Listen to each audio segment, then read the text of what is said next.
오늘 우리에게 주시는 하나님 말씀 함께 보겠습니다. 신약성경 마태복음 20장 20절로 28절까지 말씀. 하나님 말씀이 이렇게 기록되었습니다. 그때에 세베대의 아들의 어머니가 그 아들들을 데리고 예수께 와서 절하며 무엇을 구하니 예수께서 이르시되 무엇을 원하느냐 이르되 나의 이 두 아들을 주의 나라에서 하나는 주의 우편에 하나는 주의 좌편에 앉게 명하소서. 예수께서 대답하여 이르시되 너희는 너희가 구하는 것을 알지 못하는도다. 내가 마시려는 잔을 너희가 마실 수 있느냐? 그들이 말하되 할 수 있나이다. 이르시되 너희가 과연 내 잔을 마시려니와 내 좌우편에 앉는 것은 내가 주는 것이 아니라 내 아버지께서 누구를 위하여 예비하셨든지 그들이 얻을 것입니다. 10 제자가 듣고 그 두 형제에 대하여 분이 여기거늘 예수께서 제자들을 불러다가 이르시되 이방인의 집권자들이 그들을 임의로 주관하고 그 고관들이 그들에게 권세를 부리는 줄을 너희가 알거니와 너희 중에는 그렇지 않아야 하나니 너희 중에 누구든지 크고자 하는 자는 너희를 섬기는 자가 되고 너희 중에 누구든지 으뜸이 되고자 하는 자는 너희의 종이 되어야 하리라. 인자가 온 것은 섬김을 받으려 함이 아니라 도리어 섬기려 하고 자기 목숨을 많은 사람의 대속물로 주려 함이라. 아멘. 지금 교회는 주제 강의죠. 5번째 제목은 교회 섬김의 공동체. 우리가 지금 계속해서 예수 그리스도의 죽으심과 부활로 세워진 교회의 존재 이유, 교회의 존재 목적, 다르게 표현하면 교회의 사명이 무엇인가에 대해서 살펴보는 중이죠. 그 왜 살펴본다고요? 우리 코람데아 개혁 장로 교회가 이 시대에 개척되어 존재해야 하는 이유를 알고 또 이 세상 속에서 우리 코람데아 개혁 장로 교회가 감당해야 할 사명이 무엇인가를 분명히 알기 위해서 3가지 말씀드렸습니다. 3가지 사명. 하나님의 나라를 이 땅에 보여주는 것, 이 세상에 보여주는 그거. 두 번째는 교회가 하나님의 집과 성전으로 이 세상 가운데 드러나는 것. 세 번째는 참되고 영원하고 절대적 진리이신 예수 그리스도의 위대하심과 영광을 세상에 전가하는 것. 요게 교회의 사명. 이게 교회의 존재. 이걸 알리는 것, 드러내는 것, 나타내는 것, 보여주는 것, 전가하는 것. 이게 교회의 사명이고 교회의 존재입니다. 이를 위해서 이제 구체적으로 해야 되는 게 뭔가? 그걸 이제 지난주에 살펴봤죠. 우리 코람데아 교육 장로교회가 이 사명을 보여주고 드러내고 나타내고 증거하기 위해 구체적으로 해야 할 일. 뭐라고 했습니까? 하나님을 경배하는 일. 다르게 표현하면 하나님을 예배하는 일. 왜 그렇다고요? 바로 그것이 하나님의 나라가 어떤 것인지를 가장 확실하고 분명하게 보여주는 거기 때문에. 그래서 그거를 딱 줄여서 한 단어로 표현한 게 예배.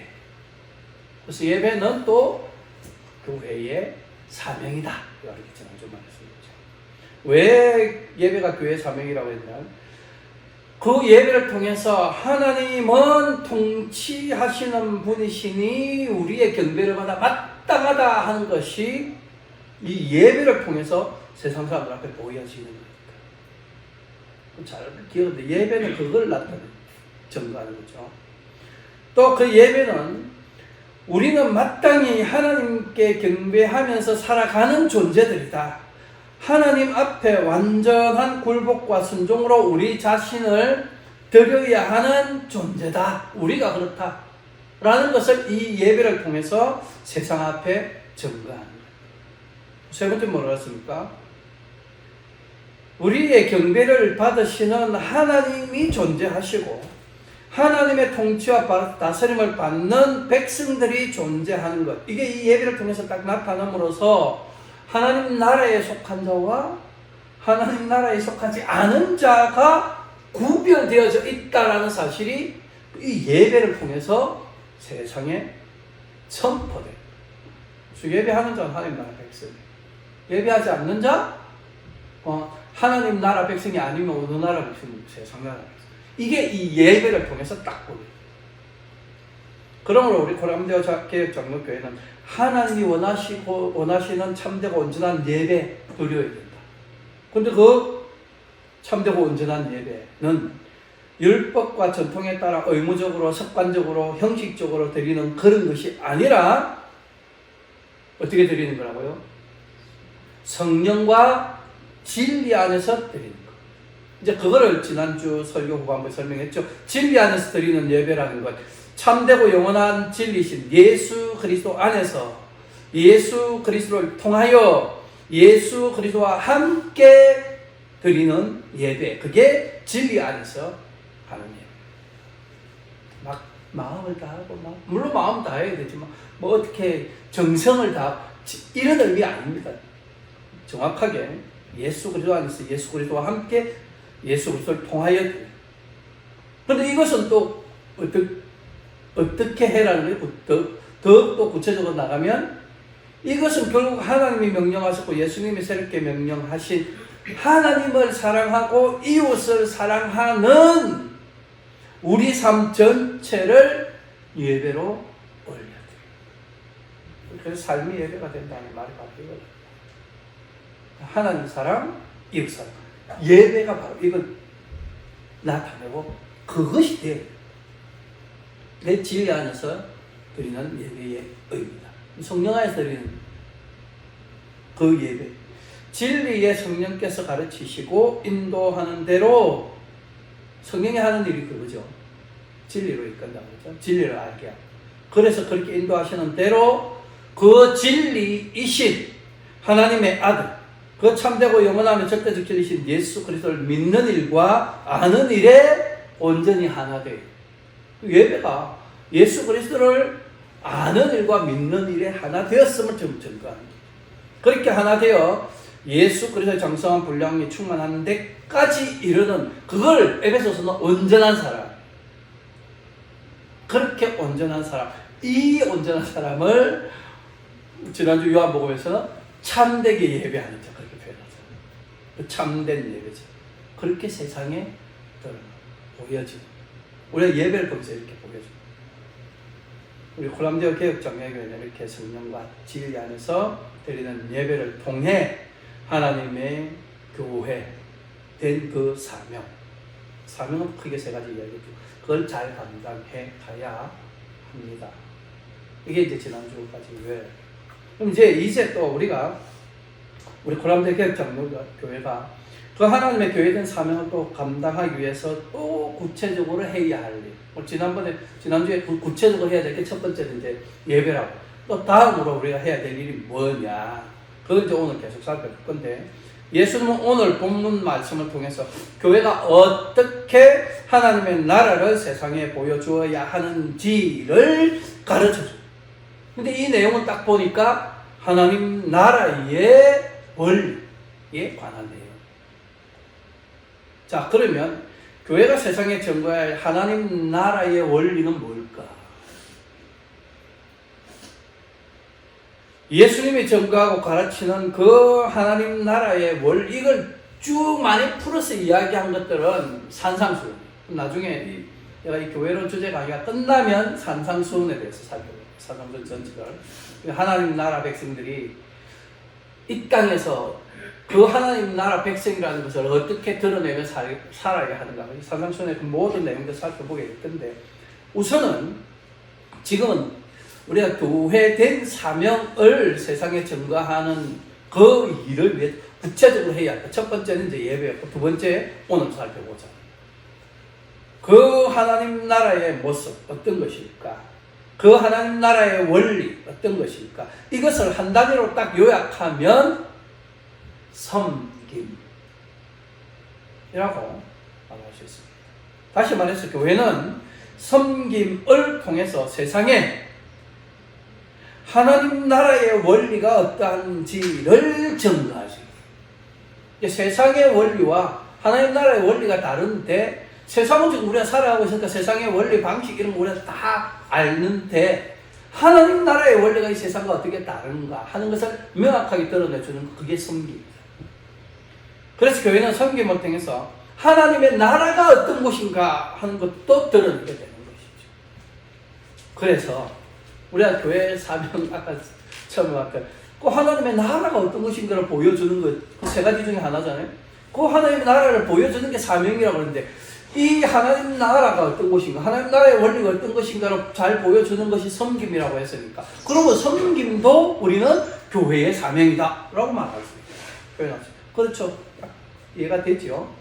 자, 그것을 오늘 본문 말씀을 통해서 한번 살펴보려고 합니다. 우리 먼저 본문 20절, 21절 말씀을 함께 봉독하겠습니다. 시작. 그때에 세베대의 아들의 어머니가 그 아들들을 데리고 예수께 와서 절하며 무엇을 구하니? 예수께서 이르시되 무엇을 원하느냐? 이르되 나의 이 두 아들을 주의 나라에서 하나는 주의 우편에 하나는 주의 좌편에 앉게 명하소서. 오늘 본문의 배경을 잠깐 살펴보면, 이제 마태복음 이제 20장이면 마태복음 총 28장까지 있으니까 거의 끝부분에 해당되잖아요. 이제 요 장면 이후로 가면 이제 예수님이 예루살렘 들어가 잡혀가지고 이제 재판받고 죽고 부활하고 뭐 이런 바로 직전인 거죠.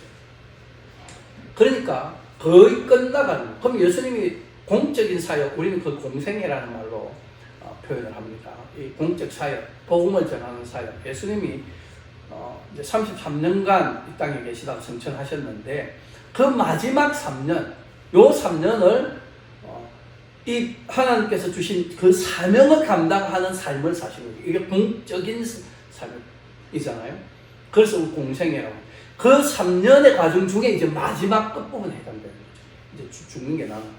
그 3년의 공적 사역을 마무리하는 시죠.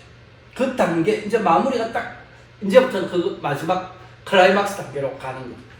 그것이 이르렀음을 아시고 예수님이 12 제자들, 사도들이죠, 데리고 갈릴리 지역에서 있다가 예루살렘으로 올라가려고 할 때 이제 요 일이 사건이 일어납니다.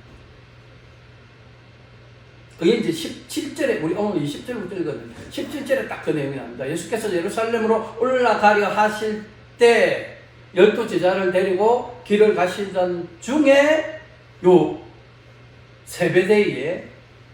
세베대라고 하는 사람이 있어요. 세베대의 두 아들의 어머니. 이 성경이 말을 좀 표현을 희한하게 해놨죠.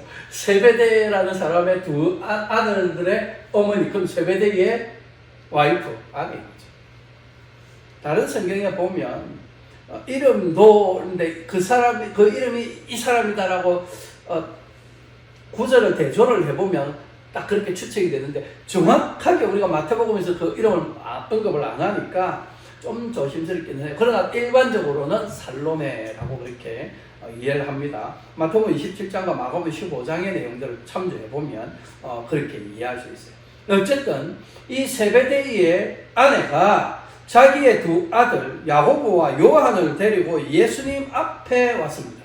사실은 이제 예루살렘으로 올라가려고 예수님이 12제자를 데려가는데, 갈릴리에서 출발하려고 하는데 이 세베대의 아내가 자기의 아들, 그 예수님 제자 중에 있는 두 아들을 보고 살짝 데리고 예수님한테 간 거죠. 말하려고. 그래 와서 예수님 앞에 인사하고 뭔가 부탁을 합니다. 그 부탁이 뭡니까? 본문에 나와 있는 대로, 주님, 주님의 나라에 혹시 이러시거든, 우리 두 아들, 내 두 아들, 그 두 아들 하나는 우리 주님의 오른편에, 하나는 주님의 그 왼편에 딱 앉혀주세요. 무슨 말입니까? 주님의 나라에 주님이 들어갔다. 그럼 그 나라에 다스리는 왕으로 들어가는 거잖아요. 메시아 그리스도니까. 적어도 그렇게는 믿었다는 거죠. 메시아 그리스도를 믿었으니까 그 나라에 이러면 예수님은 왕 좌에 앉을 거고, 그러면 좌측 우측이 앉는다. 우리 한국 드라마 보면 왕 앞에 그 제일 앞에 신하들 쭉 서 있는데 그 제일 앞에 딱 서 있는 그 두 사람, 이 조선시대 그 왕의 표현, 관직의 면허로 하면 하나는 우의정, 하나는 좌의정 그런 거죠. 오늘 이 시대로 말하면 대통령실의 수석 비서관 정도. 영어로는 advisor to the president 뭐 요렇게도 표현되어져 있고 senior secretary 뭐 요렇게도 나오는데 나는 뭐 영어가 좀 익숙하지는 않으니까. 근데 어쨌든 캐비넷은 아니에요. 캐비넷은 좀 다른 장관 이런 건데 수석들이 훨씬 더 밀접하게 일을 하는 사람들. 이 비서관 말을 영어는 설명하기 힘드네. 뭐 어쨌든 그런 위치에 해달라. 근데 우리는 이 시점에서 이렇게 말하고 있는 그 세배대의 아내의 생각이 어떤 건가를 그 말씀을 통해서 확인할 수 있죠. 세배대의 아내는 하나님의 나라를 이 세상 나라하고 좀 똑같은 개념으로 생각하고 있는 거죠. 세상의 대통령과 대통령을 보좌하는 수석들, 비서관들, 그 얼마나 대통령을 직접 이야기하는 거니까. 트럼프도 자기 사위도 뭐 자기 수석으로 두고 장관은 안 하잖아요. 수석으로 두고 비서관으로 두고 있는 거예요. 참모로 막 온갖 이야기를 정보를 다 받고 장관들하고 이야기하는 것보다는 이 비서관들하고 하는 게 훨씬 더 많은 이 사람들의 실세인 거 사실. 그런 위치에 있게 해달라. 하나님의 나라를 이 세상 나라하고 그냥 똑같은 개념의 왕국으로 이해를 했다.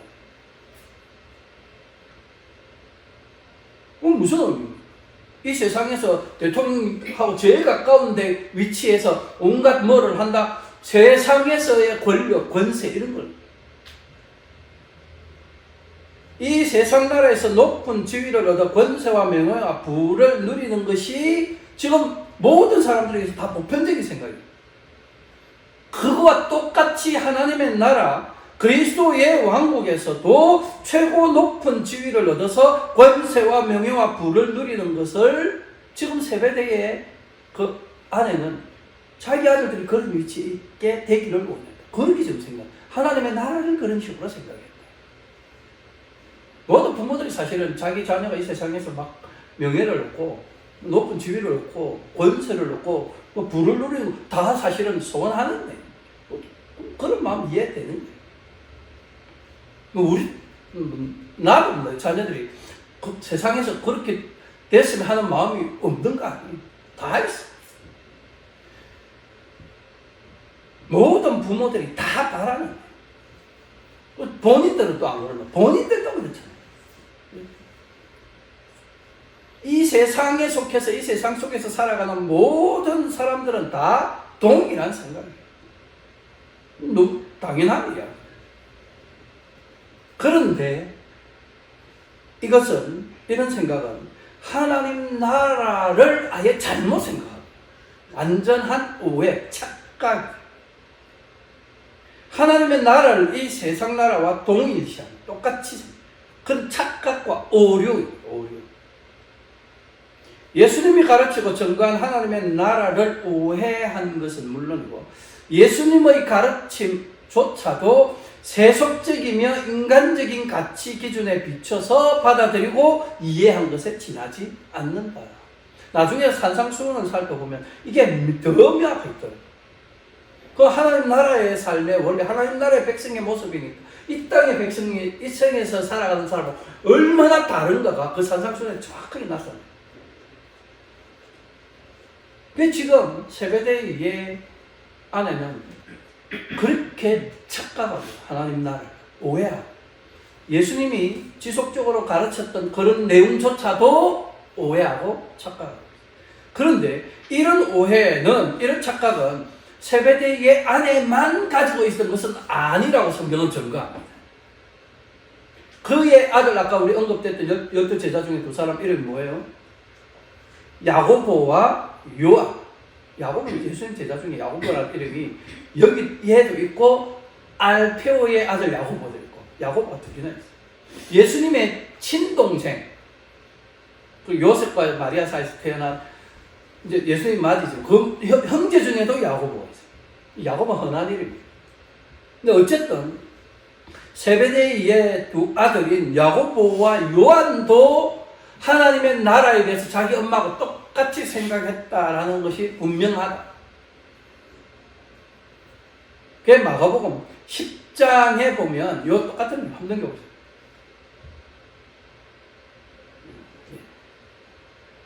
마가복음 10장에 보면 거기에는 세베대의 아들의 어머니가 왔다 이렇게 안 하고 거기는 뭐라고 되어 있냐면 야고보와 요한이 예수님에게 이런 내용으로 말했다 이렇게 기억을 하고. 어쨌든 엄마도 그렇게 생각했고 아들들도 그렇게 생각했고 그 세 명이 다 똑같은 생각을 했다. 그런데 마태복음은 예수님한테 요청을 말한 것을 그 엄마가 했다라고 표현을 하는 거고, 마가복음에서는 그 아들 둘이 사도 둘이가 그렇게 했다라고 표현해요. 그래서 세 명이 같이 했다. 세 사람이 동일한 생각을 했다.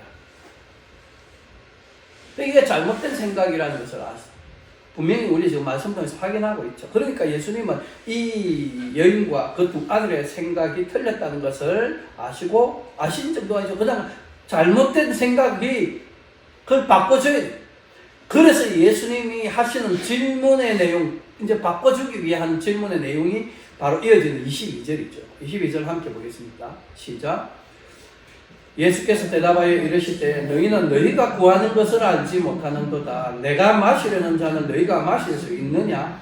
그들이 말하되 할 수 있나이다. 예수님 저게 무슨 뜻으로 하는 말이겠어요?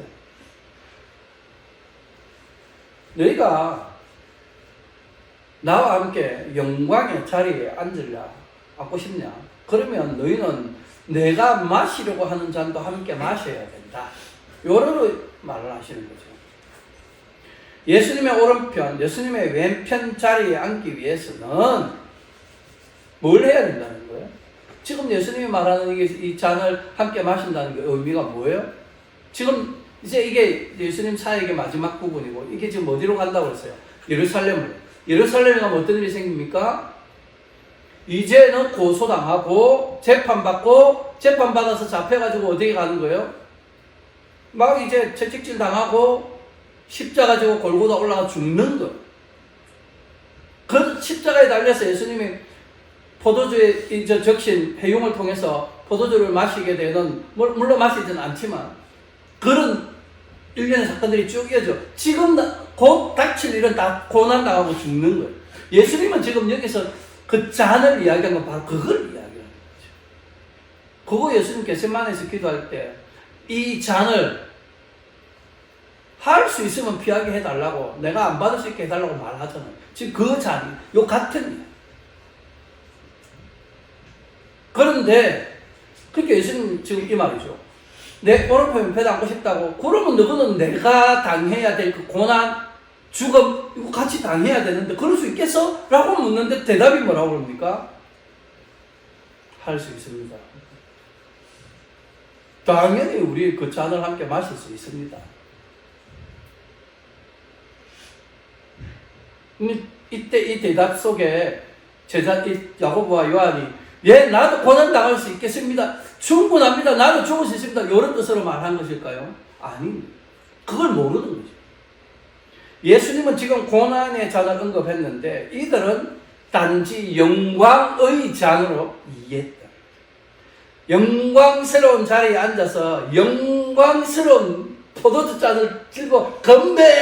내가 이렇게 높은 지위와 명예를 얻었다. 지금 그거 생각하고 당연히 할 수 있다. 이렇게 되다.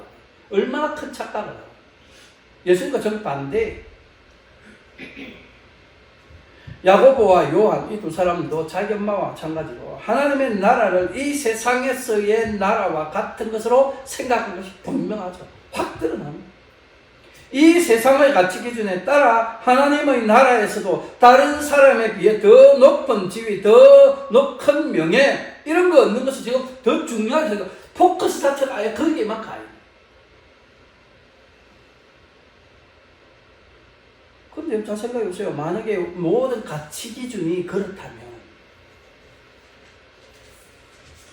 그 가치 있는 것을 얻기 위하여 행하는 모든 일이 다 이 세상의 방식이 되지 않겠어요? 이 세상에서 가치 있는 것을 내가 취하려고 하면 이 세상 방식으로 해요.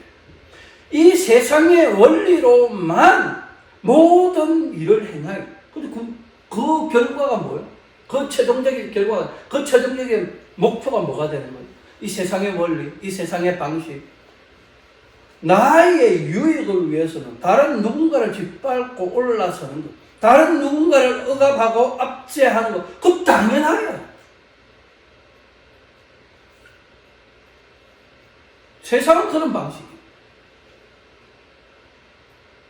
상대적으로 더 높은 지위와 권세와 명예와 부를 누리기 위해서는 모든 수단과 방법을 다 동원하여 다른 사람들을 찍어 눌러야 하는 것, 다른 사람들 위에 군림하며 그들에게 순종과 섬김과 희생을 강요하는 것, 이게 오늘 이 세상의 원리인 거예요. 세상의 삶의 방식. 그게 이 세상의 삶의 방식이 그렇다라는 것을 오늘 본문 25절에 예수님이 또 말합니다. 예수께서 제자들을 불러 이르실 때 이방인의 집권자들이 그들을 임의로 주관한다. 그 고관들이 그들에게 권세를 부리는 거 누구 다 알지 않냐? 집권자, 고관, 높은 권세를 가진 사람, 지위가 높은 사람. 이런 사람들이 그 백성들을 자기 마음대로 주관하여 다스린다. 그 권세를, 그가 가지고 있는 그 권세를 그 백성들에게 마음대로 행사하여 억압하고 압제하는 것, 이게 오늘 이 세상의 원리다. 이게 이 세상 나라의 방식이다. 그러니 이 세상에서 성공하여 높은 지위를 얻는 것과 큰 권세를 가지는 것은 세상 나라에 속한 자들의 공통된 삶의 목표이고 목적인 것이죠. 우리가 이미 살고 있으니까 아는 거잖아요. 그런데 이런 생각이 세베대의 아내와 그 두 아들인 야고보와 요한만 가지고 있었던 것이 아니다라는 것을 오늘 본문에서 확인하게 되죠. 어떻게 확인합니까?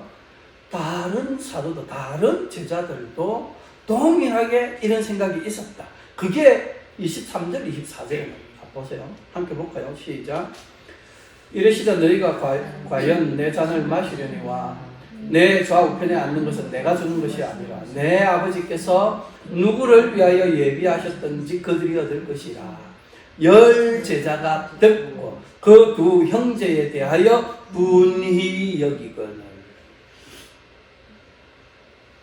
야고보 요한을 제외한 나머지 10명 제자들이 분히 여겼다.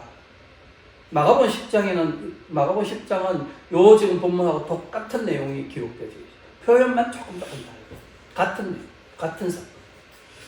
거기에는 표현이 여기는 분히 여겼다고 해요. 거기는 화를 내었다 이렇게 돼요. 같은 말이죠. 표현만 다르고. 다른 제자들은 왜 화를 냈을까요? 그들도 똑같은 생각이에요. 나도 높은 지위, 큰 권세 얻고 싶어. 이 나머지 10 제자들도 하나님의 나라에서 다른 사람에 비해 더 높은 지위를 얻고 더 큰 명예, 더 큰 권세를 가지기를 원했다. 그런 생각을 가지고 있는데 제 둘이가 먼저 산소쳐서 예수님한테 지금 이렇게 요청합니다.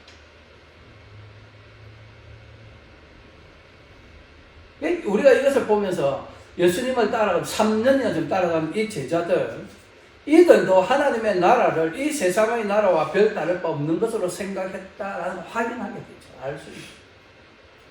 예수님의 공적 사역을 마무리하는 이 시점이죠.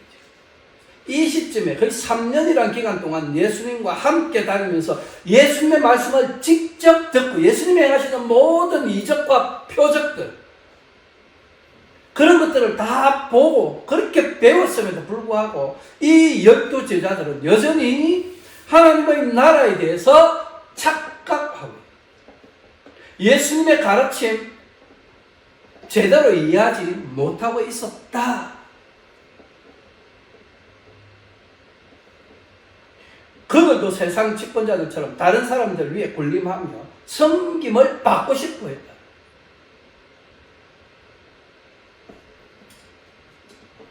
나중에 여러분 우리가 이 뒷장면 이제 넘어가 보면 예수님이 이제 실제로 재판 받기 위해 잡히잖아요. 게스마네 동산 이후의 사건에서 그때 잡혀가지고 재판 받으러 갈 때 제자들은 어떻게 됩니까? 다 뿔뿔이 흩어져서 도망가잖아요.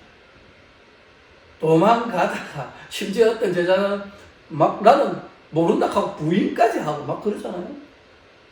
나도 그 잔을 함께 마실 수 있겠습니다라고 뻔뻔스럽게 대답했던 그 제자들 다 도망간다. 그렇잖아요. 그때까지도 이들은 제대로 알지 못했다.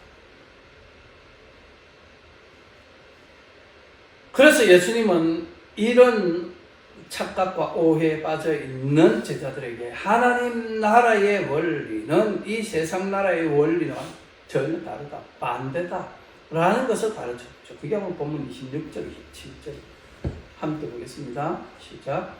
너희 중에는 그렇지 않아야 하나니 너희 중에 누구든지 크고자 하는 자는 너희를 섬기는 자가 되고 너희 중에 누구든지 뜸이 되고자 하는 자는 너희의 종이 되어야 하리라.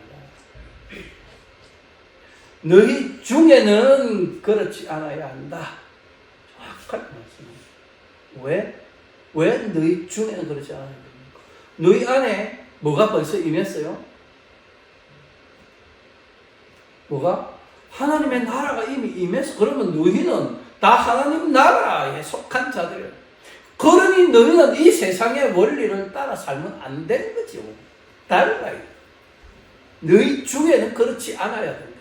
너희는 그 세상의 명예와 권세 이런 거 가지려고 하지 말아요. 그렇게 해서는 하나님의 나라를 증거하는 교회가 될 수 없다. 교회는 그럴 수 없다. 성도는 그럴 수 없다. 하나님의 나라의 원리는 이 세상의 원리하고 완전 다르기 때문에. 그럼 뭐라고 말합니까? 지배하는 자가 아니라 지배받는 자로 살아라. 섬김을 받는 자가 아니라 섬기는 자로 살아요. 다른 사람들 위에 군림하는 높은 자가 아니라 도리어 종의 모습으로 사는 것, 그것이 하나님 나라의 원리다. 완전 다르죠. 우리 지난주일에 내가 강론에서도 우리가 그 사실을 확인했어요. 제가 오늘 이 강론을 시작하면서 아까 서론 부분에 지난주에 요약하면서도 그 사실을 다시 언급했습니다. 교회와 성도는 하나님의 통치와 다스림을 받는 자예요. 다스리는 자가 아니고 다스림을 받는 자. 우리 위치가 어디요? 내가 다스림 받는 자라니까. 교회와 성도는 마땅히 하나님을 경배하고 하나님 앞에 완전한 굴복과 순종으로 우리 자신을 드리는 존재예요. 우리가 드려야 돼요. 우리가 예배를 통해 그걸 고백하는 거죠. 그러니 하나님의 나라, 천국에서의 우리들의 삶, 우리 성도들의 삶, 교회에 속한 교인들의 삶은 이 천국의 삶의 모습은 어떠냐? 다스리고 지배를 받는 삶이잖아요.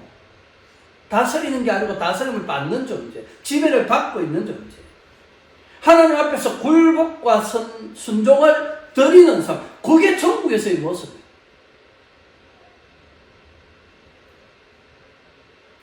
그런 하나님의 나라를 세상에 증거하고 보여주는 존재들이 우리라고 했죠. 교회라고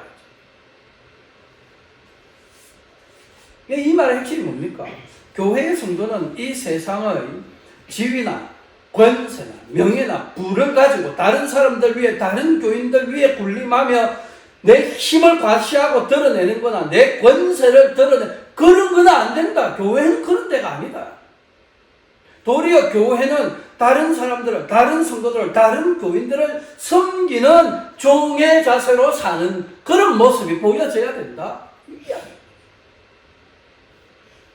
그래서 예수님은 이스라엘 왕, 세상을 구원하는 구세주로 오셨기에 섬김을 받아 마땅한 분이심에도 불구하고, 그렇잖아요. 예수님 혈통적으로 왕의 혈통으로 하잖아요. 다윗의 후손이니까.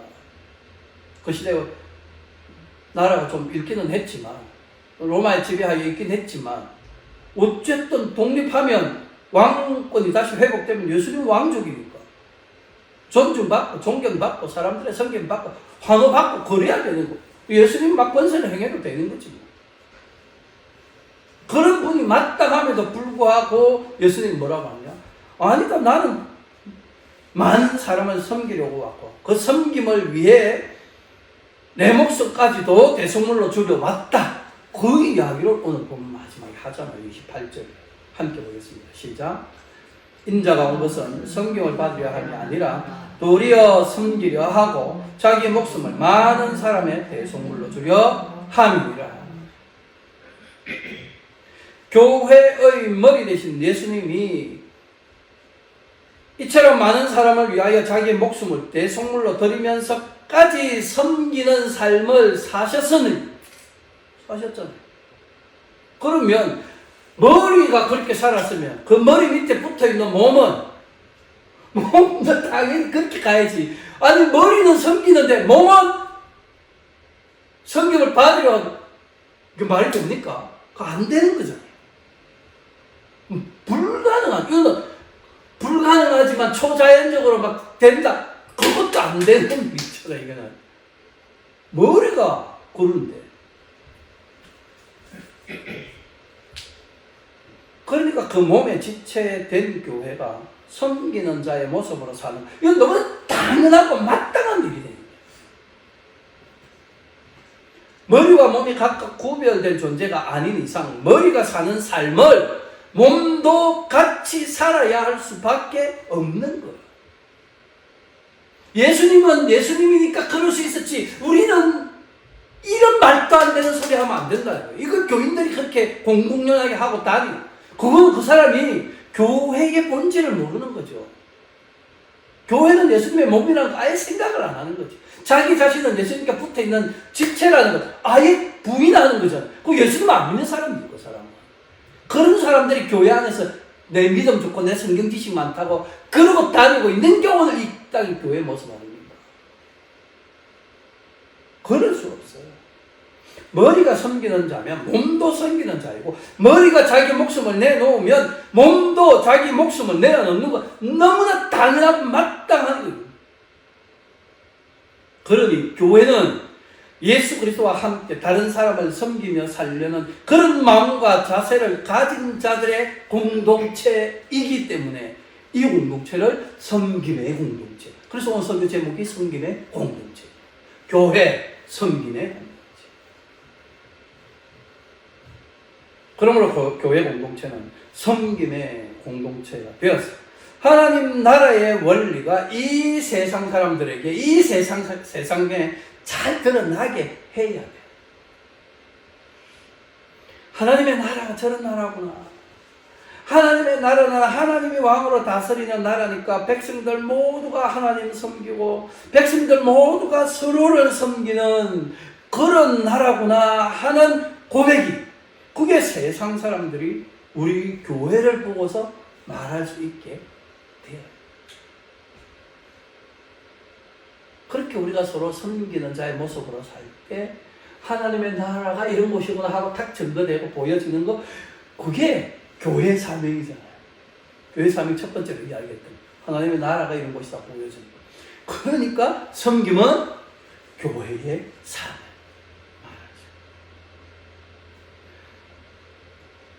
사랑하는 고람대교 개혁 장로교회 성도 여러분, 우리는 예수 그리스도 안에서 서로 섬기는 공동체임을 기억하시기 바랍니다. 우리는 다른 성도와 교인들을 임의로 주관하려 해서는 안 됩니다. 목사도 그렇게 해서는 안 되고, 장로도 그렇게 해서는 안 되고, 집사와 권사들도 그렇게 해서는 안 돼요. 서로에 대하여 권세를 부리려 해서 안 됩니다. 도리어 우리는 서로 나눠주고 서로 섬기려 해요. 교회 밖의 사람들이 서로 종이 되려고 하는 우리의 모습을 보고 저런 것들이 다 있노? 저런 모임이 다 있노? 라고 그렇게 이상한 자들이 모인 것처럼 그렇게 오해할 만큼, 세상의 가치관으로는 도무지 이해가 안 된다고 그렇게 손가락질할 만큼 우리는 서로 섬기기를 힘써야 할 것입니다.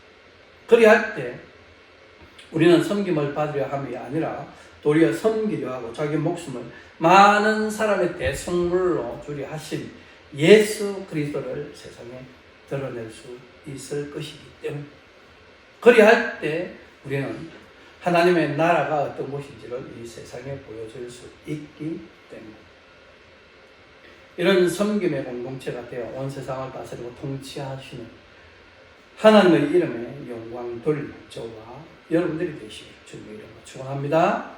기도하겠습니다.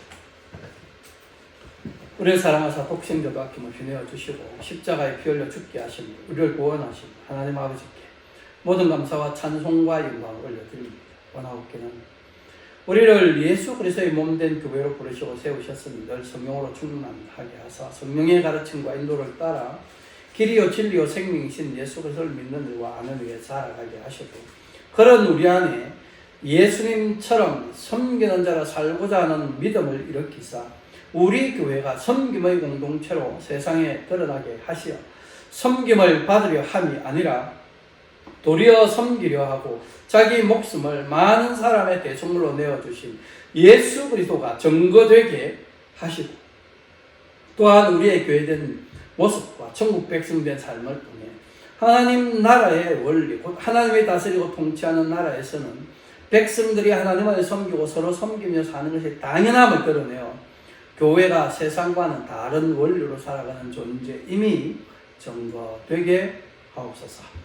이로써 예수 그리스도의 이름과 하나님의 이름에는 모든 영광이 돌려지게 하실 때 우리 고람대오 교육 장로교회가 크게 쓰임받게 하옵소서. 지금도 우리와 함께 하시고 우리를 위해 간구하실 뿐만 아니라 늘 성령으로 충만케 하사 천국 백성된 삶을 살도록 인도해 주시는 우리 구주 예수 그리스도의 이름으로 기도하옵나이다.